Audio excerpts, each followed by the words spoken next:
It's Two on the Aisle with me, Charles Gross, and Leslie Hoban Blake. Tonight, reviews of Annie, Grace, and the Heiress. Ladies and gentlemen, it's time for Two on the Aisle. Good evening. I'm Leslie Hoban Blake. And I'm Charles Gross. Welcome to Two on the Aisle. Okay, well, one of my favorite musicals has returned Charlie to Broadway. is so happy. Well, I am, but not as happy as I should be. Oh. So I went to see Annie, and I saw the original Annie with Andrea McArdle, Right. who I believe is in musical now, or Yes. coming to musical. Yes, indeed. And Dorothy Loudon. Mm-hmm. And there was just something so special about that production. And when I was watching this revival of Annie, the couple of things that I kept wondering was like, do people watching Annie today realize the significance of the red dress that she wears in the second act, or when she yells leaping lizards? Because Annie, of course, was originally a comic strip called Little Orphan Annie. Mm-hmm. And people knew that, you know, when they first saw it. That's why she had to have the curly hair. Nobody knows that now. I think people really know Annie because of Annie. Yes, right. And this, of course, was by Thomas Meeham, who also did the producers and Hairspray, right. and Martin Charnin did the lyrics and directed the original, and Charles Strauss from Bye Bye Birdie, among many others. They're all still around. Yeah, all still around. And Thomas Meeham is actually very active. Well, he just did a show. I've forgotten what it is, but he just did a show. And it is the story of how Annie came to live with Daddy Warbucks. Right. And it's got this great score, Tomorrow, NYC, Easy Street. And the problem that I've had with most subsequent productions is that they have never really had a Miss Hannigan who could match Dorothy Loudon. Carol Burnett kind of came close, but then she repented at the end. Bernadette Peters did it once, didn't she? I've never seen Bernadette. Oh no, she played the. I'm sorry, she played the. She played Right. Miss Hannigan's brother's girlfriend in the first movie. A semi-thankless role, yes. Yes, Kathy Bates, who was in the movie television remake. Right. She was good, but she played her more like as a tragic character, and she didn't drink. Well, what do you think of Katie Finneran? Well, here's the thing, and this is kind of my take on the whole production. Katie Finneran was so incredible in Promises, Promises. Absolutely. And I had such high hopes for her. And in Noises Off, she won 2 Tonys. I mean, in Coming to Annie. And James Lepine, I thought, well, if anyone can really get Annie back on track. Why did you think that? What? Because I just felt because he has experience with fairy tales, Into the Woods, and he's a very sharp director. But he's a sharp director of dark things, and this is a bright thing. Annie is always a bright thing. Tomorrow. But the first act of Into the Woods is fairly bright, so he can. And and I figured maybe he could make it a little not, keep it bright, but keep it from getting too bright and too cutesy, and I think he has succeeded to an extent. And I think Kate Finneran, I love the fact that she's evil, and she's mean, and she's boozy, and yet I loved her something was physicality. missing. I thought she was just double jointed, and I thought that was wonderful. And I thought she had something that almost no one else had, which was real star quality in this show. The Annie was could have been she could have walked in off the street. She didn't even have the right hairdo. What was her name? Lulu Carford. She looked older than the child. She should really have been smaller, I thought. She's supposed to be young. She's supposed to be 11 or something, and she looked like she was going on 14, this girl. No offense to the child. She has a lovely voice, but... Well, I do have to point out that Andrea McArdle did the whole play with straight hair until the end, where they give her the red dress, and they gave her a wig. Now, again, I didn't see that. And this one doesn't have straight hair. She has curly hair. So. Right. Well, they're kind of getting away from the traditional Annie look. A lot of recent productions have. The only Annie look I know is the curly wig. See, I hadn't seen it before, so I didn't know that she had a different hairdo. I thought they were changing the look. They have again, but this isn't the first time that it's been done. I'm sorry. Okay, that's all right. I just haven't seen it before. Continue. But what I wanted to say was the thing about James Lepine and the dark side. The dark side of Annie, which was always ignored, is the fact that it takes place in the depths of the Depression.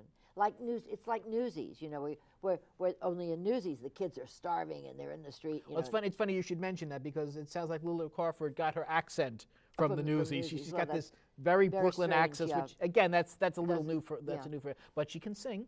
She can sing. Give her that. But again, maybe they couldn't find a small enough kid who had a big enough voice. I don't know. But the thing was that it's about Daddy Warbucks. You know, is that FDR is his enemy actually, and yet they come to a détente in the play.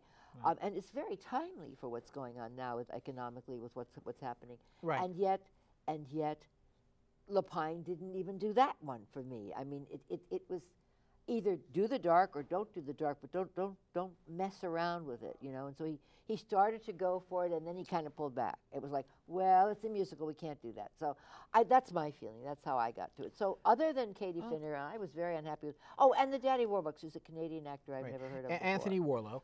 I enjoyed him. I sort of enjoyed him. It's interesting that Daddy Warbucks is supposed to come very hard, and then he kind of softens. He has trouble softening. They've all had trouble softening, from what I heard. And his, I think Reed Shelton, who was the original Warbucks, kind of had it. And his interaction, his chemistry with Lulu Carford, who was Annie, doesn't there was really. No chemistry with Grace. Yeah. I found no chemistry with Grace whatsoever. The woman that he's going to wind up marrying. Well, not until the sequel, which I don't think will be seen anytime soon. By the by. Yes! He's extreme. He's extreme. He's a king. Yes, sir. Woo!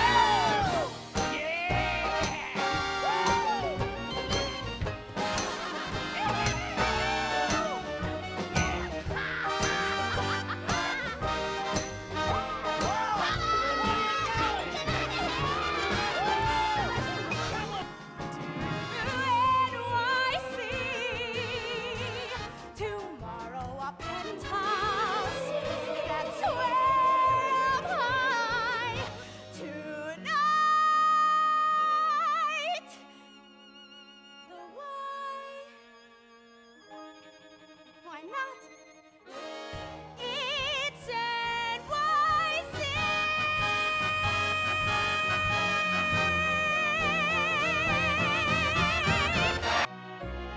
When I'm stuck with a day that's gray and lonely, I just stick up my chin and grin and sigh. The sun'll come out tomorrow, so you gotta hang on till tomorrow.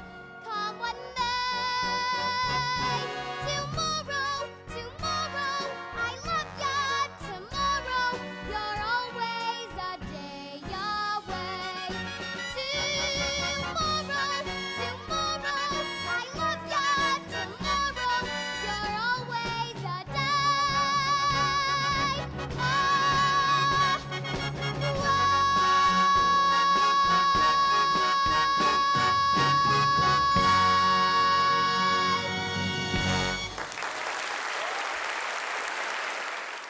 Bryn O'Malley was Grace, and oh yes, we have to have Clark Thurl as Rooster Hannigan, Miss Hannigan's evil brother, and of course his very floozy girlfriend J. Elaine Marcos. I thought those two guys, I thought they were wasted. Tim Curry did a magnificent job as Rooster, and I can't get that out of my mind. So that's. I did see the movie, so yes, and the movie was considered to be very flawed. I think you had a great coat. I think Martin Shornan had explained it to you once. He said they picked John Huston, a man who hates dogs and children, to do Annie, and I thought that was the best line I ever heard. I thought the movie remake was actually much better. The TV movie. Yeah, I thought so. Unfortunately, they had to cut a lot of it out. Well, and but I was saying they should take that cast and move them to Broadway. Did we ever find out who played FDR? Aaron Ford. Okay. Oh, Merwin. Oh, okay. Yes, as FDR. Oh, I didn't recognize him. I do know who that is. Okay. He did a good job, and I like the choreography. I liked, you know, the score is Of course, incredible. by Andy Blankenbuehler. Blankenbuehler, who did In the Heights, who's won a Tony for Right. that, yeah. I like the staging very much. The way they have kind of this revolving, morphing sets. I like that quite a bit. Again, But I didn't know that was special, so. well, again, there are some subtle changes. One thing, again, not a big deal. In the You Never Fully Dressed Without a Smile number, the radio host, Bert Healy, actually does a tap dance.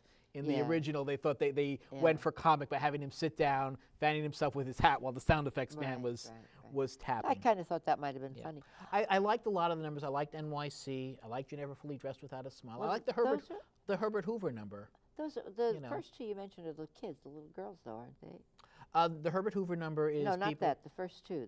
You Never Fully Dressed Without a Smile. Yes, that's the kids. Yeah, and the kids are very good. They, Yes. and they're really quite different. And there's one tiny one. If only she got to play Annie. I mean, she was teeny. Molly. Molly. Well, maybe she'll. Yeah, Maybe she'll grow into her it. character. Maybe she will grow. Maybe she will grow into it.